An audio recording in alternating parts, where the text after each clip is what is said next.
اعوذ باللہ من الشیطان الرجیم بسم اللہ الرحمن الرحیم۔ سورۃ القمر قرآن مجید کی 54ویں سورت ہے۔ یہ مکی سورت ہے کیونکہ اس میں توحید، رسالت اور قیامت کے موضوعات کو نہایت مؤثر اور تنبیہی انداز میں بیان کیا گیا ہے، جو مکہ کے ابتدائی دور دعوت کا خاص اسلوب ہے۔ اس سورت میں 55 آیات اور 3 رکوع ہیں اور یہ 27ویں پارے میں شامل ہے۔ اس سورت کا نام القمر پہلی آیت میں مذکور لفظ سے لیا گیا ہے۔ آغاز میں چاند کے شک ہونے کا ذکر ہے، جو نبی کریم صلی اللہ علیہ وسلم کا ایک واضح معجزہ تھا۔ جب کفار مکہ نے نشانی کا مطالبہ کیا تو اللہ کے حکم سے چاند 2 ٹکڑے ہو گیا، لیکن انہوں نے اسے جادو کہہ کر انکار کر دیا۔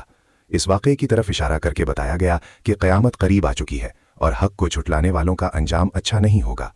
تفسیر ابن کثیر اور تفہیم القرآن کے مطابق اس سورت کا مرکزی پیغام یہ ہے کہ اللہ کی نشانیاں واضح ہیں، مگر ضد اور تکبر انسان کو اندھا بنا دیتے ہیں۔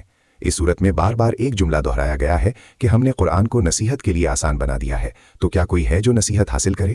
یہ تکرار اس بات پر زور دیتی ہے کہ ہدایت کا راستہ کھلا ہے، مگر دل کا کھلنا ضروری ہے۔ اس سورت میں پچھلی کئی قوموں کا ذکر ترتیب کے ساتھ آیا ہے۔